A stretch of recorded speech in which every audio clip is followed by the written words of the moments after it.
Hello and welcome to Pisgah Health Today. My name is Angela Owen, and it is my privilege to host this program brought to you by the Pisgah Health Foundation. The Pisgah Health Foundation is a public 501c3 charity founded in 2019 by a board of 7 caring individuals committed to improving the health, wellness, and lives of Western North Carolina residents.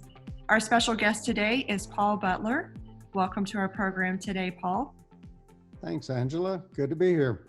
It's good to have you. Paul comes to us as the founder, director, chairman, and president of the Each Initiative. He is now retired, an attorney and the founder of Butler, Wymuller, Katz Craig LLP. He is also an ordained elder in the United Methodist Church. In addition to his work on the board of the Each Initiative, Paul serves in a volunteer role as the president, board chair of Faces in Need Incorporated, a charity whose work is largely directed at supporting a daycare center in South Africa, caring for approximately 90 AIDS orphans and vulnerable children. Truly someone who is reaching from here around the world. Welcome again to our program today, Paul. Why don't you start by just telling us about the Each Initiative? Thanks, Angela. It was about 3 years ago that in our county, Haywood County, the newspaper had a story telling about the school board finding that there were literally hundreds of homeless kids. They would be identified by teachers and social workers in the school system. They said you could just tell immediately there was a problem, whether it was a head on a desk, sleeping, or morale went down, or grades went down, or poor decisions were being made. And, it just tugs at you and you say, well, something needs to be done. So I had been serving on the board of the local homeless ministry and had been discussing with them the idea of starting transitional housing. The local homeless ministry is really involved in emergency housing.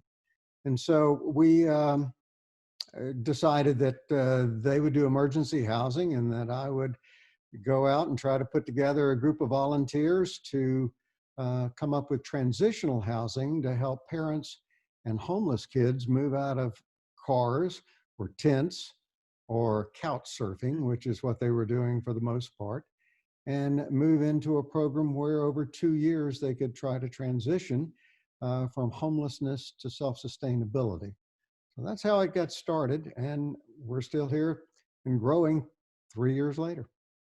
I applaud that work, just hearing about the problem and then saying, okay, stepping up as a community leader and really putting something together. And you said a really key word, volunteer. So I understand that nearly everyone involved in this organization is a volunteer. Everybody but one. The way it really works is the model is that we have 3 partners. And we are partners in the venture. We're not sponsors. The partners are a family, the Each Initiative itself, and then we call a group of villagers.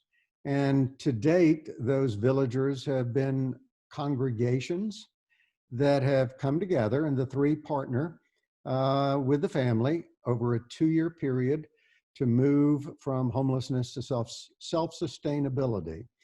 And the roles are that the Each Initiative provides a case manager.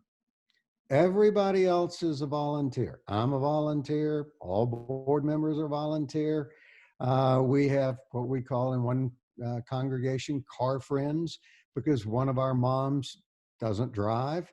Mm-hmm. And so they come alongside her, and that's a challenge in a COVID environment, but come alongside, take kids to where they need to go, take her to work, and pick her up. But so we've had a cadre of volunteers. Actually, we built 4 houses with volunteers. Wow.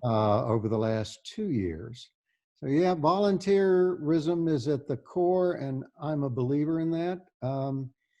People who are involved in this, we call it ministry because it is, really are motivated by serving as a result of their faith.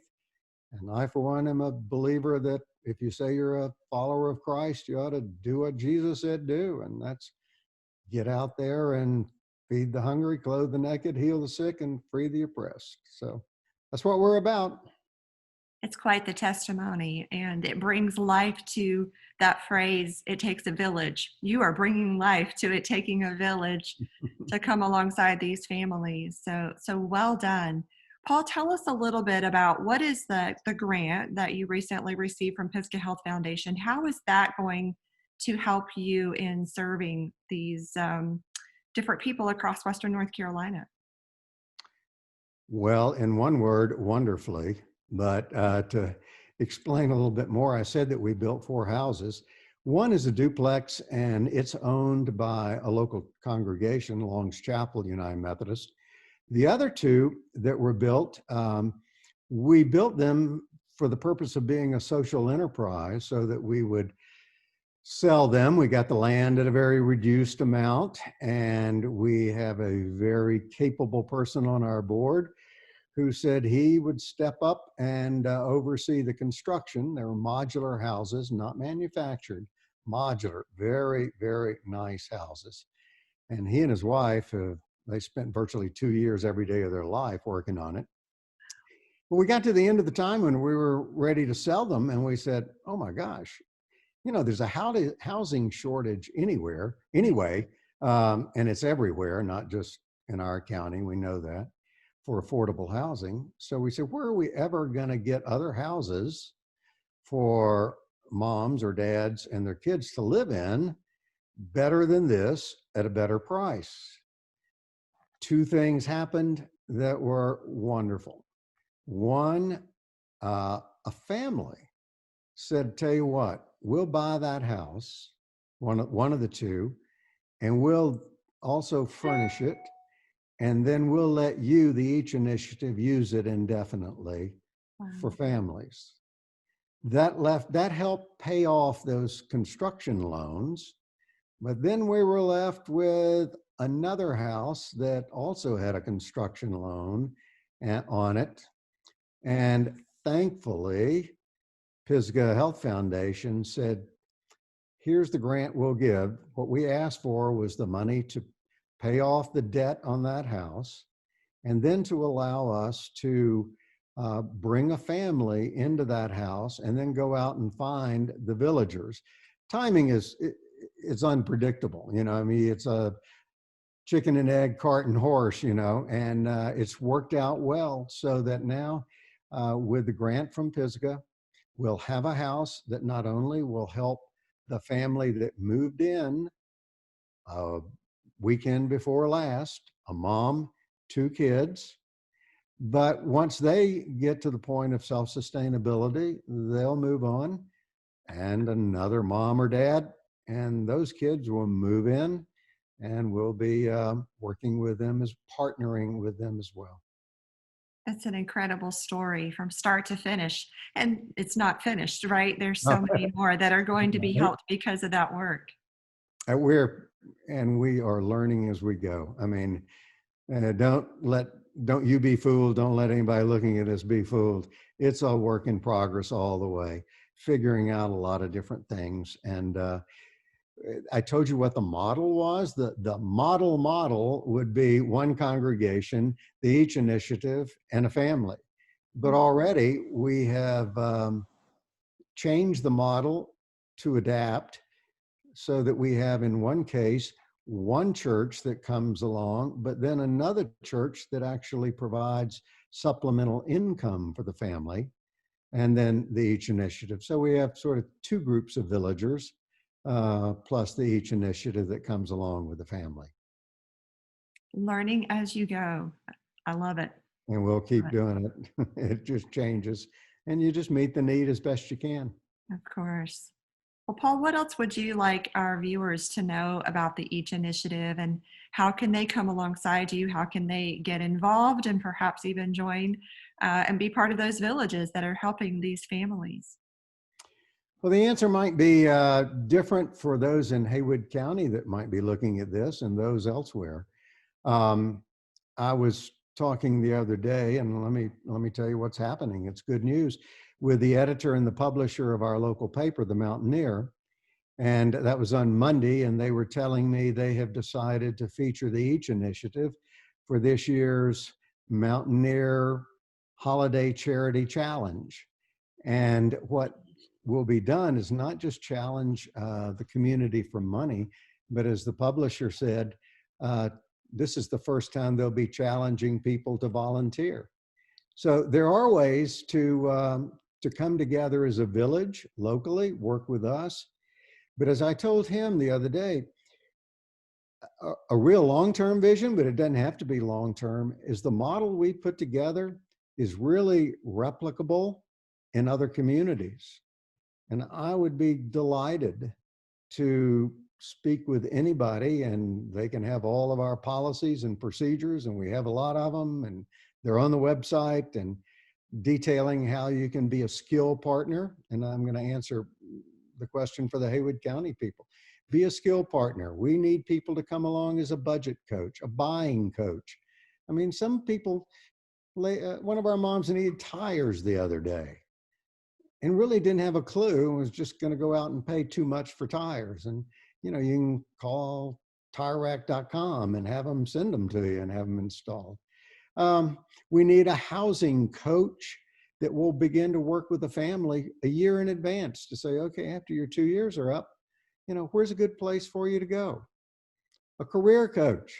I mean, our case manager is just maxed out. She works all the time with them, but somebody that, you know, can call up places and find out those that pay a living wage and that would dovetail with the mom or dad's desire to how to spend their life. So number one, we've got positions to fill. If you want to volunteer locally, and if you're interested in making this something to happen in your own community, you know, just shoot me an email. Many different ways to get involved and come alongside. And I love that you are planning to help share this model so that it can extend out beyond Haywood County, perhaps one day into other places. Well, Paul, on behalf of the board of directors at Pisgah Health Foundation, I want to say thank you to you and your case manager there and all of the many volunteers who are serving so faithfully at the Each Initiative to make a difference in the lives of these families. Thank you so very much for the work that you are doing. Well done. And looking forward to many, many more success stories coming through. Thank you, and truly thank Pisgah Health Foundation. That was their grant was a huge morale booster. I mean, they were the first people to say, hey, we really believe, outside groups say, we really believe in what you're doing, number one. And besides the morale, it has generated momentum. And we need to keep that momentum going because we're not satisfied with just the things we're serving now. And we want to extend that. But thank you, Pisgah, and thank you, Angela. Appreciate the interview. Wonderful. Well, it's been a pleasure talking with you today, Paul. We also want to thank Wildflower Media for their creative and technical support, as well as the board of directors and the staff at Pisgah Health Foundation and the Physicians Roundtable for all of their hard work in helping to serve Western North Carolina. Until we see you on the next Pisgah Health Today, stay well, be well. You too. Thank you.